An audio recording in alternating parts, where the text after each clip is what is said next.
everyone listens to audiobooks all the goddamn time. And shitty fanfiction is getting turned into shitty books that get turned into shitty movies. A girl, some other girls, some fanfiction, and a really shitty microphone.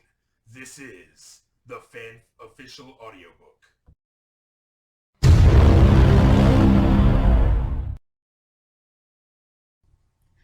Hello, people of the universe who decided to tune into this podcast. As you may or may not know, my name is Iridai Serlin, and it is Friday here at the Fan Official Audiobook.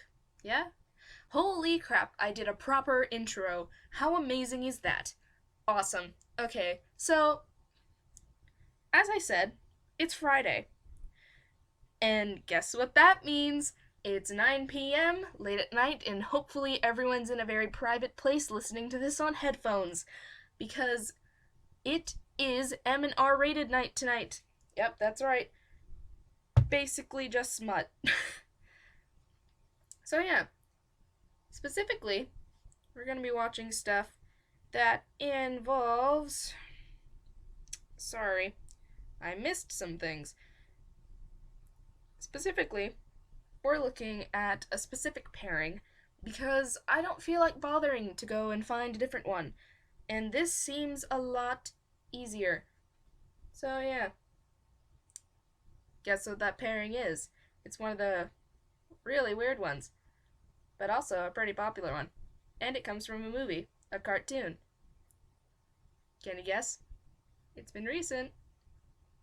It's really popular. Nothing? No. Okay.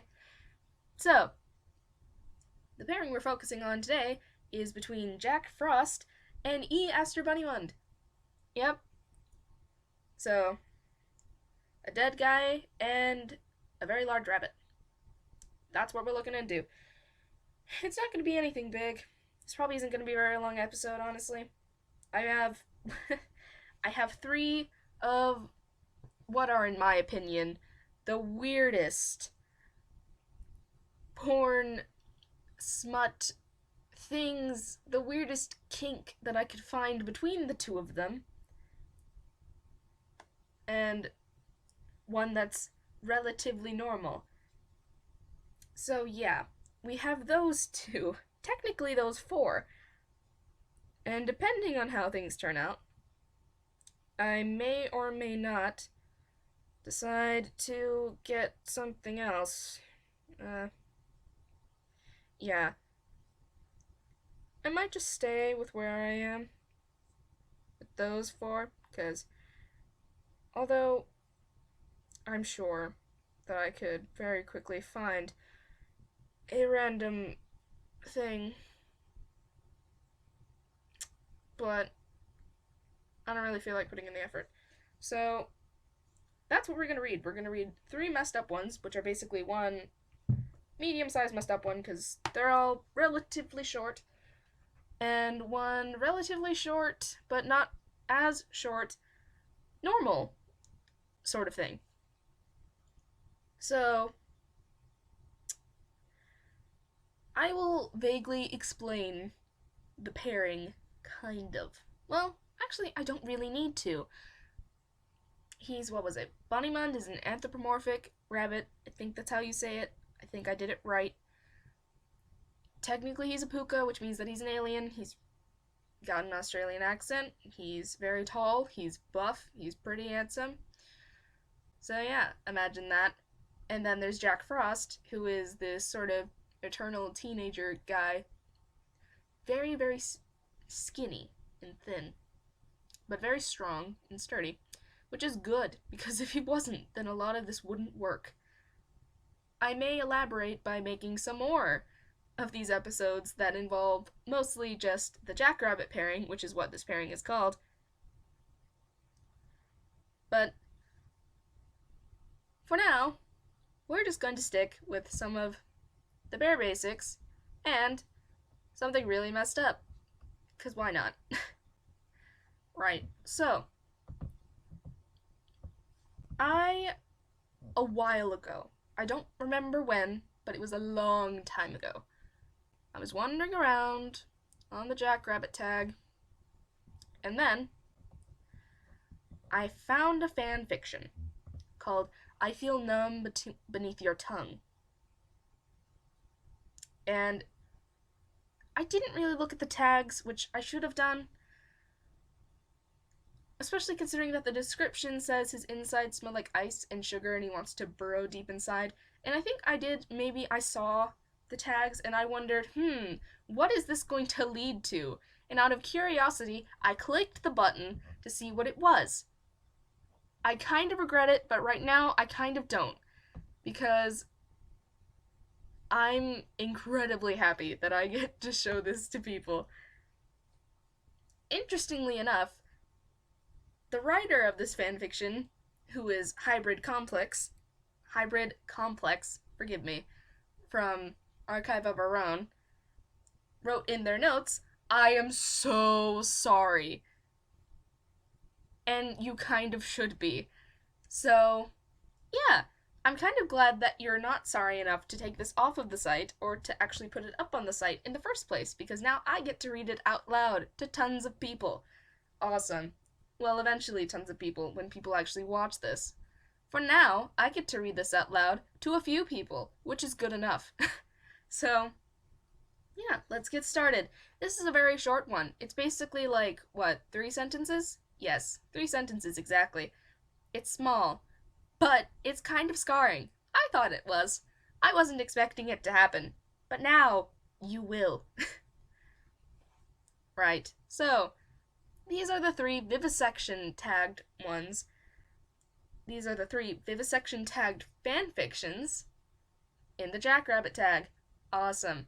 So, let's continue, shall we? Bunny tears Jack's belly open with his claws, touches his tongue to the frost on either side of the bloody gap. Jack isn't sure if it hurts or not. Can't focus, stares at the little splatters of blood on Bunny's snout and whiskers and paws. He lets his head fall back, moans as he feels the roughness of calloused paw pads dragging over his organs, warming him from the inside out. Yep. 3 sentences. That's it. I'm gonna let it stew for just a second. Just think about what you just heard. Think about it. Just let it sit there for a minute. You thought about it? Good. Guess what? Now, you're joining me in hell. This is what's happened. HybridComplex, thank you for adding a new gateway to a horrible existence for everybody. However, also, thank you, seriously, for doing these things, because they are not that bad from what I can recall, like the other ones. By the way, rating for the other one, well, since it's only 3 sentences, I will probably just rate it at a 2, since, it's 3 sentences. Although, really, in that respect, I suppose it'd be a 5, because there was no serious mistakes or anything, and it seemed fine, so, Still, we're gonna say it too. Right, so the description for the second one, there are 3. But I'm pretty sure they're all under 1,000 words, so,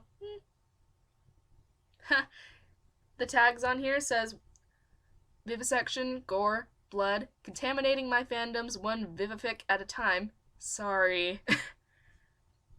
I like them. Thank you, HybridComplex. I really appreciate this. So the second one is called I Lost My Head But Found the One That I Love.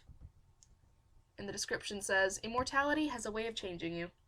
It is still the same pairing, of course, and it is also written by HybridComplex. Thank you. Alright, moving on.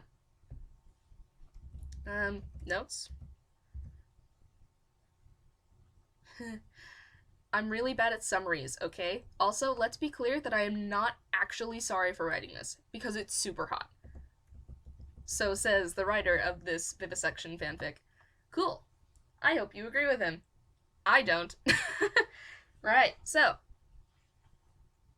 Jack nestles up close, scratches his fingers through the fur on Bunny's belly. He presses them deep, touches the soft skin beneath softer fur, slowly lets his cold spread between them. The frost builds up, clumping in the gray-blue strands. He brushes it away, leans down to kiss where hairs have been pulled from unfrozen skin. He looks up then, locks eyes with Bunny, stares until the puka nods and leans back against the warrior egg. Excitement shortens Jack's breath, stretches his mouth into an unsteady grin. He cradles the clump of frost in his hand, forces it to grow and harden. It glistens in the soft light of the warren as he tucks the sharp, thinned edge to Bunny's trembling belly. The first drag of the makeshift scalpel pulls a little sound of pain from Bunny, but he nods for Jack to continue, ears twitching back at the dull ache. He's careful where the two cuts intersect, presses his fingers inside to hold the flap of flesh as he makes the last incision. Jack frosts the edges, feels his stomach flutter as his snow turns pink from blood, shakes himself out of his daze to help the egglets grip at the four flaps to keep Bunny's inside bared to him. Jack leans down again, can't contain a breathless little moan as he looks at Bunny's shifting organs, hears the sound of his heavy swallow so loud, gets lost in the thready pounding of his heart inside his ribcage, just on the other side of his diaphragm. Oh, God. Bunny pulls him back by dripping a paw into himself, and Jack thinks he might cry. His fur gets damp as he runs the back of his paw along the bulge of his stomach, and it twitches at the contact. And Jack pushes forward, presses the flat of his tongue to it, draws his cold away to feel the heat of it, and it's like fire in his tongue. I'm so sorry. And it's like fire in his mouth. Bunny gasps and pulls his paw away, drops it on Jack's head, but he's not pushing him back. And the winter spirit gives a garbled little sound of relief against the slickness of his stomach that makes Bunny's legs spasm. Bunny starts babbling then, eyes glazed, voice a perpetual pant. Talks about cutting away his diaphragm as Jack licks down to his intestines and breathes ice over them. About Jack forcing his hands up into his ribcage to grasp at his lungs and his heart, hinder his breathing and blood, and Jack bares his teeth against his liver. He does reach inside, presses comparatively small hands into the folds of Bunny's intestines. He leans back up, and Bunny licks at his mouth, bumps his forehead with his nose.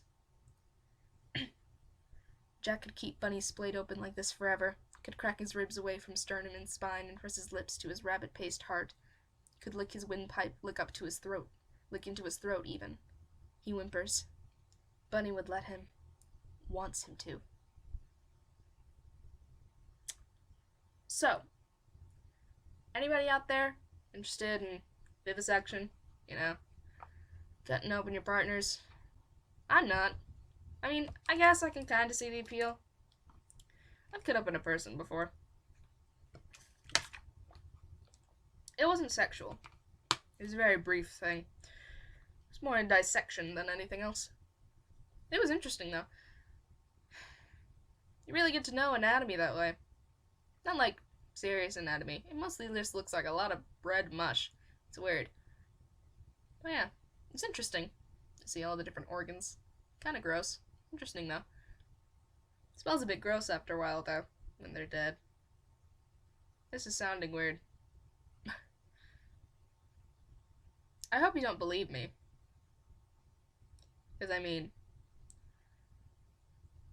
well, most people have characters they play. This is roleplay. I'd like to establish that before someone reports me. That would be nice. If they didn't report me, it'd be bad if they did. So yeah, please don't. Keep in mind that anything I say here is completely not serious. Except for maybe some opinions. But I'll inform you if they're not serious ones. Most of the time. Yeah. Like now. Anyways. Yeah, so. Vivisection. Interesting little concept here. It's a bit creepy, bit weird. Interesting though. I don't really mind it. I mean, I wouldn't do it myself, because A, I wouldn't trust someone to open me and then mess with my insides like that. That'd be incredibly creepy, and I don't trust people that way. And I don't know if I'd trust myself to do the same. I feel like I'd kill them on accident. So yeah, I don't think that humans should be doing stuff like this. I mean, I'm pretty sure it's probably possible. I mean, surgeries happen all the time, and if you handle it properly, I'm pretty sure that someone would be capable of doing such a thing and getting off on it. That's fine. That's another concern. What if you do that and you, jizz in your partner? Or is that a good thing? Would it mess them up? That's a good question. Maybe I'm overthinking things. Maybe that's like an offense to the writer. I really hope it's not offensive to the writer of this fanfiction. If you ever hear about me doing this podcast, HybridComplex, please don't get angry that I read your fanfiction and kind of made fun of it a little. It's all in good fun. Honestly, I really like your fanfiction. It's very well written, and I'll admit, it's kinda sexy-ish, but doesn't exactly turn me on personally, because I'm not really into vivisection myself, so, meh. But yeah, I guess this is pretty good. I actually like the fact that you're actually using their qualities and stuff properly. Some people don't. So yeah, I'm happy you're not sorry about this. You shouldn't be, really. Right, so, ow, I moved weird. Second fanfiction of the 3 vivisection fanfictions. Maybe I'd rate it definitely higher than the first one. Something along the lines of a 4, since, again, vivisection's not really my cup of tea, but the grammar was perfect. Maybe a 4.5. Yeah. It's a bit longer, too. Very well, good kind of length.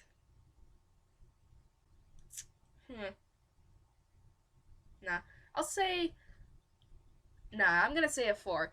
Because, porn without plot, not exactly my cup of tea either, along with the fact that it's vivisection, so yeah, I'll say it's a 4.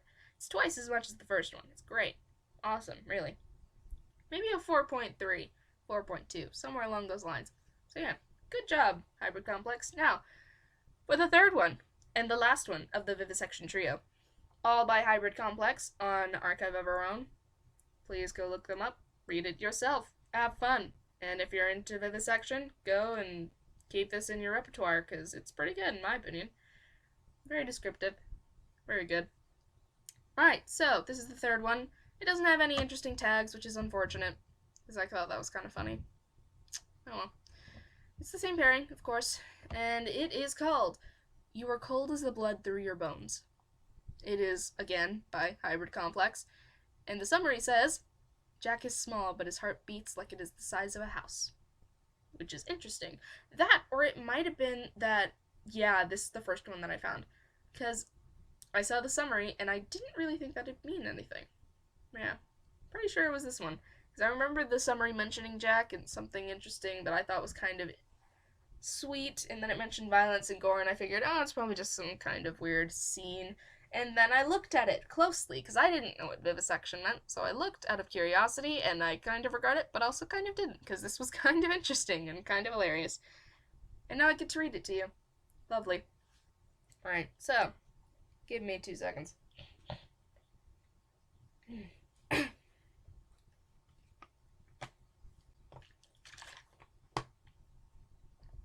Right, so, Bunny brushes the stubborn frost from Jack's insides, presses his paw beneath his ribs, shears away at his diaphragm. Red tinted ice crystals cover its edges immediately, just as they did when he split Jack's belly open. Bunny hums, pulls his paw out, and wipes it half-heartedly in the grass at his side. He brings his claws to the base of Jack's throat, digs one deep, keeps it steady with a press of paw pads on either side.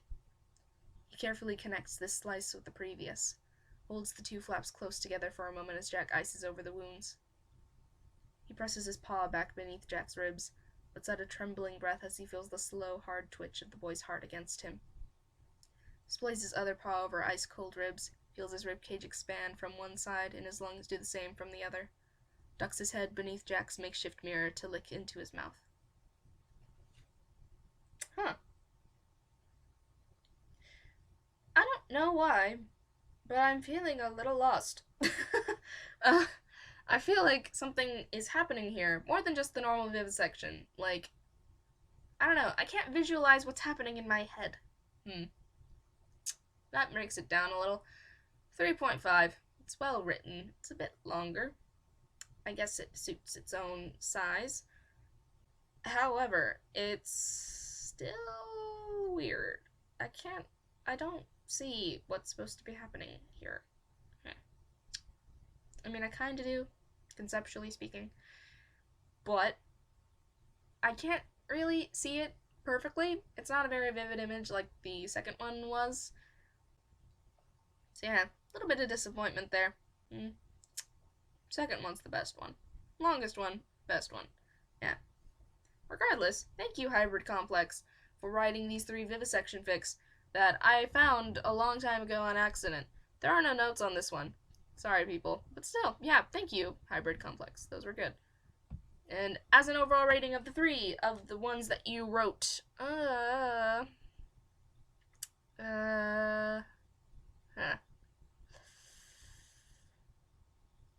3.5. Yeah. Overall, all 3 of them together, 3.5. Yeah. However, if you were to look at them as a specific sort of, like, fan fiction, I guess, then it'd be more along the lines of a 4.5. But, I guess that really depends. Without considering things like the vivisection part and all that. The second one was a 5. The third one, 4, probably. It was mostly just that last bit. 4.5, probably, because the rest was fine. It's just that last bit was weird. And the first one, still short. Maybe a 4. It was interesting. It's well written enough for 3 sentences. Still, 3.5, 4. Overall, maybe a 4. Yeah. Or a 4.5. Nah. 4.5. Yeah. Overall, 4.5. Good job, HybridComplex. I very much like your interesting vivisection smut. So, yeah. It's pretty gentle, all things considered. At least to me, it seemed gentle. Weird, but gentle. Anyways, moving on to the second one. We are down to a few of them. I will list the tags for you.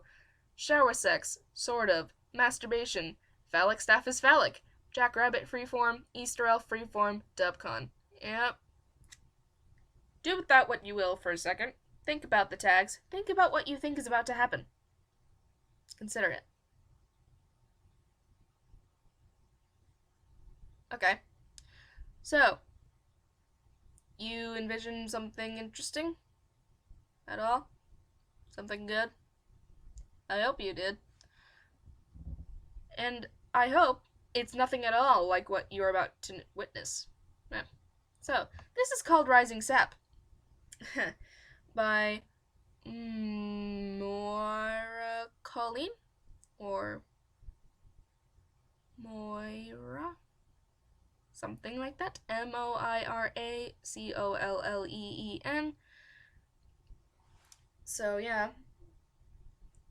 They wrote this on Archive of Our Own. Again, I'm sticking to that because I know a lot of smuts on here.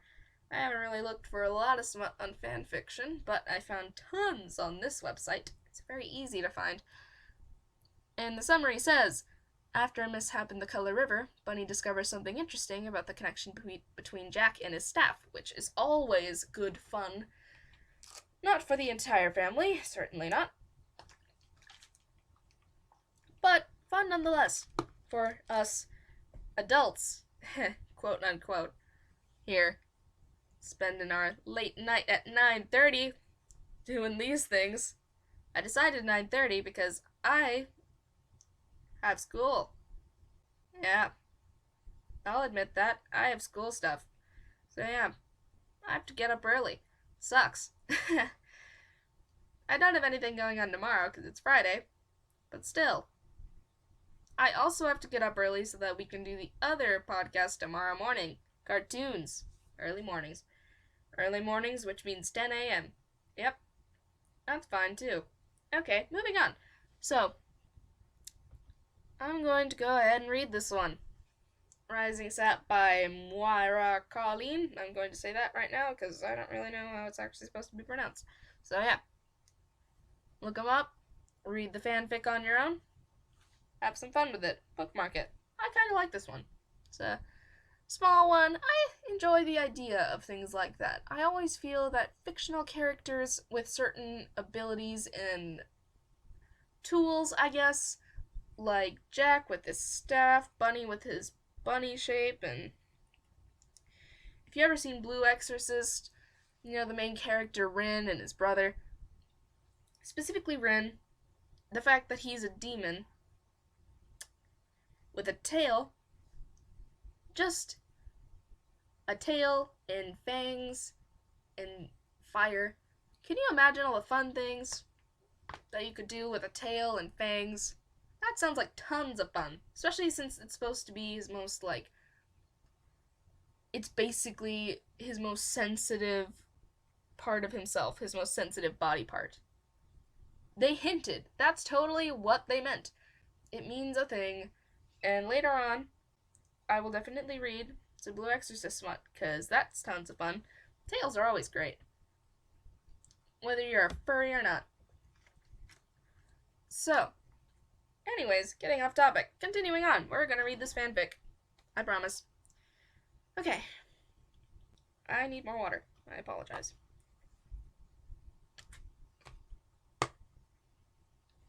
Okay. Bunnymun sighed when he heard the splash, but he didn't bother looking around. He continued tracing delicate lines on the egg in his hand until the squashy footsteps stopped beside him. I take it all back. That elf is a menace, Jack said. Bunny glanced up and snorted. Jack's hair was plastered to his forehead. Garish streaks of orange and pink vied for territory over most of his head, except for a spot near his left ear that had apparently escaped being totally submerged. As Bunny watched, the clashing colors made further inroads onto the shoulders of his hoodie, one drop at a time, displacing the splashes of purple and red that currently held dominion over the formerly blue garment. His trousers had fared a little better. The dye showed less on the dark fabric, but a smattering of glitter here and there kept the festive look alive. Yeah, real funny, Jack groused. From now on, I'm putting a tether on that elf before I go anywhere near the Color River. No wonder North makes them wear bells. Hey, letting the Easter elf help out was your idea, Jack, Bunny reminded him, grinning. Anyway, he is wearing a bell, remember? It's not loud enough, then. I didn't even hear him coming until he was right under my foot. Jack pulled up his hoodie and tried vainly to squeeze the excess dye out of it. The color had burned right through to his undershirt. Bunny just watched, chuckling. I know, it's hilarious, Jack grumbled. Can I at least take a break long enough to get cleaned up? Bunny set the egg aside and stood up. Sure, Jack. Come on. Jack wasn't sure what he expected Bunny's bathing facilities to be like. A sandy-bottom pool under a waterfall, maybe, or a depression in the limestone bed of a chilly river. To his surprise, Bunny ushered him into a large, modern-looking room covered from floor to ceiling in pale blue egg-shaped tile. A clawfoot bathtub, also egg-shaped, Jack noted with amusement, stood off to one side. But all the towels and assorted soaps waited beside a deep chamber outfitted with more shower heads than Jack had ever seen in one place. Bunny turned on the cold water tap to the bathtub. Let's have your clothes, he said. I'll rinse the dye out while you wash off. You can use the robe there until you're dry. Until they're dry. Sorry. Jack stripped down and passed his clothes over, fighting down a wave of self-consciousness.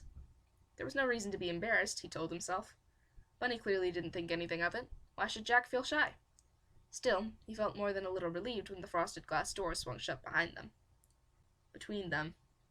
Pete's sake! I'm sorry. It's been a long week, an interesting day for me. Right. Moving on. It didn't take long for Bunny to rinse the last of the dye from Jack's clothes, though he did have to refill the tub twice. Who would have thought that little hoodie... Who would have thought that little hoodie could absorb so much in one dunking? He shook his head. There was a reason he stopped wearing clothes himself, though he'd never dare tell Jack about his first effort at mass-producing Easter eggs. Recalling the fate of his green overcoat still made him cringe, not to mention the mess he'd made of his fur. To add insult to injury, it had happened before he had concocted dyes that washed out easily. He'd hidden his eggs under cover of darkness that year and not dared show himself for months after. Bunny squeezed the excess water from Jack's clothes and hung them on a clothes horse to dry. I think I know what that is. Vaguely. Very old thing, I think. That or it's not, and I'm just really inept. I might be. Who knows? I use a washer and dryer. So, yep. He glanced at the shower door, wondering what was taking Jack so long. Well, the kid probably didn't get access to proper bathing facilities all that often. Let him enjoy it. Bunny would have to find a way to let him know he was welcome to use it at any time. A splash of color near the shower caught his eye. The Jack had apparently dropped it before it could get a thorough dunking. His staff hadn't come through his mishap unscathed. Might as well clean that up too, Bunny thought. He soaked a washcloth and picked up the staff. In the shower, Jack's eyes widened. What was that? He scanned the shower chamber, but all he could see was the jets of water coming from all sides. Must have been one of them, he decided. It really was a nice staff, Bunny thought. The texture of the wood reminded him of the staff he used to wield back when he first met North. The grain was deeper, though. The washcloth just wasn't getting into all the cracks. Bunny lowered the crook into the tub and began to scrub it with his hand. A strangled cry came from the shower chamber. Bunny paused and turned in the direction of the sound. You all right, Frostbite? Jack pressed his legs together, trying to shield his testicles from the spray. I'm fine, Bunny, he managed. A moment later, the sensations returned in spite of his efforts. Damn, his hair-trigger body. Bunny was right outside, maybe 5 feet away at most. This is the last thing Jack needed right now. Bunny hefted the newly cleaned staff and twirled it experimentally. Much as he loved his boomerang, sometimes he missed his old weapon. This one had excellent weight. Wait, oh, Pete's sake! Oh! I'm sorry. I'm ruining everything. Well, it's the first time we're doing this. Besides, I doubt that a lot of people are going to be seeing this for a while anyways. Except for many people I know. To all of my friends out there who aren't here for the podcast yet, but are listening, thank you for actually paying attention and listening to all of the episodes, which you should be doing, really. Since you're the ones who are going to be participating anyways, so yeah. But I feel like I should be saying something else, but I forgot. Balls. Oh well. Speaking of balls. Lol. Anyways, I'm gonna stop being immature and weird at the moment and continue with what I was doing. This one had excellent balance, he thought, and it felt more familiar the longer he held it. At first he couldn't think why, but then he realized.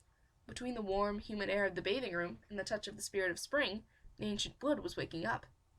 Even as Bunny watched, the end of the staff grew damp with revived sap. A tiny bead formed at the tip. Unable to resist, Bunny lifted it to his mouth and delicately lapped up the droplet. The moment Bunny's tongue swiped over the end of the staff, Jack let out a scream.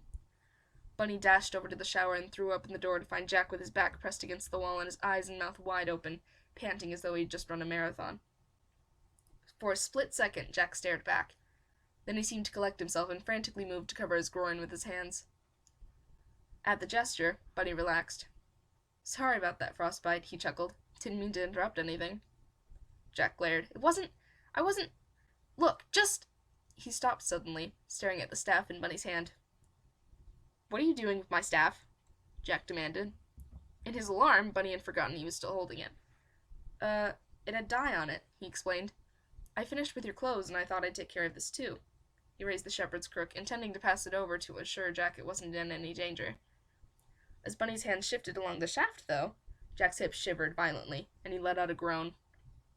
A slow smile spread across Bunny's face. Experimentally, he ran the pads of his fingers over the curved top.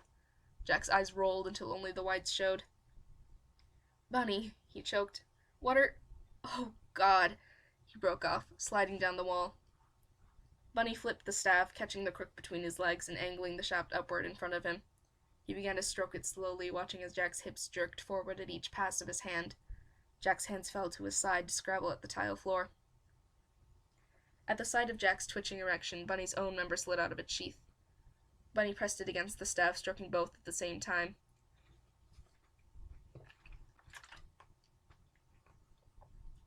Assailed by phantom touches and driven further by the jets of water still spraying from the shower heads, Jack mewled and writhed on the floor. Bunny stared, unable to look away. Jack was close, he could tell. Never taking his eyes from the squirming teen, Bunny leaned forward and wrapped his tongue around the end of Jack's staff. Jack shrieked and thrashed wildly on the tiles. The sight and sound was enough to push Bunny over the edge as well, and their voices echoed through the room. Finally, Jack went limp as Bunny sagged to the floor. Bunny caught his breath first. He let the water rinse away the evidence of their orgasms, then turned it off, foregoing a towel, wrapped the unresisting Jack in his bathrobe and carried him out to the sofa in his sitting room. "All right, Jack?" he asked, brushing Jack's dripping hair out of his eyes. Jack leaned against him, still breathing hard. "Yeah, actually I am. I don't know what that was. That sure didn't happen when Pitch..." "When Pitch what?" Bunny demanded, alarmed. Just something that happened on Easter. Nothing to worry about now, promise," Jack added, seeing Bunny scowl at his vague answer. Bunny nodded, but inwardly he promised himself he would get the full story out of Jack later. "Anyway, that was really good," Jack went on. "Like, best thing I've ever felt good." Bunny caught Jack's eye. He held the gaze for a moment, then looked meaningfully at the staff and back again.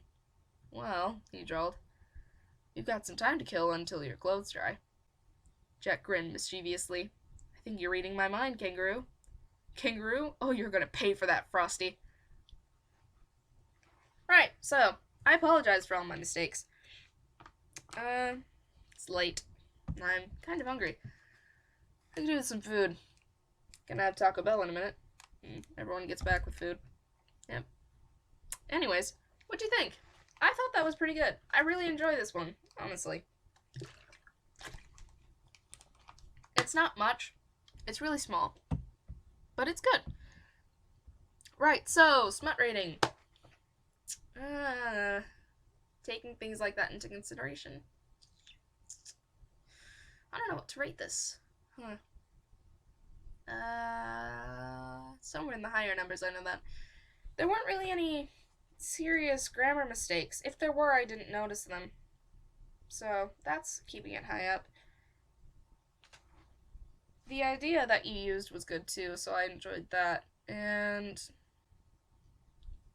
it had a pretty decent... Oh, sorry, a notification from my computer just popped up. What was I saying? Crap. I'm getting really distracted. This is the first night we do SMUT, and I'm already messing up, so... Oh, there's food. Alright, so I'm gonna end this in a sec. So, I thought this was really good. So I would say... give it a rating of somewhere along the lines of maybe... a 4 or a 4.5. Let's see. I really liked it. It is, however, not quite a 5, because it wasn't perfect or anything. I would say,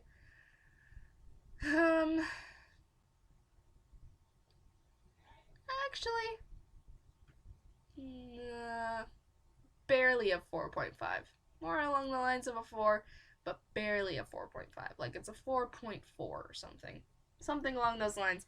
Because I really liked it, but it's a bit, the ending's a bit nice to think about, but I don't really know if that would happen, since Jack seemed a little bit bashful at the beginning. Then again, the amount of it is kind of vague, so it's more along the lines of a 4.5, so, yeah. And there weren't really any serious spelling or grammar mistakes that I saw, and it was good. It was interesting. I thought it was good. I enjoyed it. Yeah. So yeah, good job, Colleen, because I don't want to say your first name, I don't know what it is, or the rest of your calling card. So yeah, Colleen, really good job on this fanfiction. I have read much SMUT over the years, in the time that I have spent wandering around on the fanfiction websites. And these are some of the more interesting ones that I could recall seeing recently, and I thought I'd start off with some of those. One, relatively gentle, couple, not as much, but basically I want to give you a sort of idea of what we're going to be reading on SMUT days. It's mostly going to be stuff like this, however, occasionally it will be things that are just plain inappropriate. Like,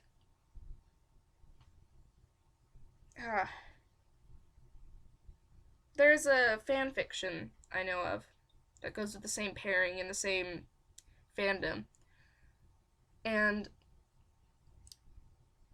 the main point of that is the fact that Jack, after Bunny gets hurt, goes to get revenge and to get him a gift. So he goes, he gets Pitch, and then he tortures him for a while and cuts out his heart and just leaves him there to die, and then gives it to Bunny as a gift. So yeah, stuff like that, really dark things occasionally, will also be included along with the normal smut that's on here. However, I will admit it's mostly just going to be smut. So yeah, good for you, whoever enjoys listening to that kind of stuff. I didn't do that great a job, but I think I'm improving slowly. Give me some time, I will get a lot better eventually after some practice. Right now, I feel like I sound a bit like Wheatley. I kind of just ramble a lot, which is fine, I suppose. Really, depending, I guess. But still, yeah, I'll improve over time, and I'm not always going to be here by myself, so you won't just have to listen to me talk all the time, and not all that well, and my gross noises of drinking water and messing with my sinuses. Again, I apologize for stuff like that, but no. Anyways, I hope you enjoyed the stuff I read. It was I think it was mostly kind of tame as far as smut went. It wasn't, like, seriously graphic or anything. I mean, besides the gore and stuff from the vivisection things, but whatever. Regardless, it's not as graphic as some of the stuff I've seen before, and I've seen a lot of stuff, so yeah. Anyways, that's it for this Friday. That's it for Smut Day. I mean, I have more time, but I want food, so yeah, I'm gonna go eat some Taco Bell. This has been Iridai Saralyn reading Smut on Friday. Tomorrow is Cartoon Day. I hope you tune in for that at 10 a.m.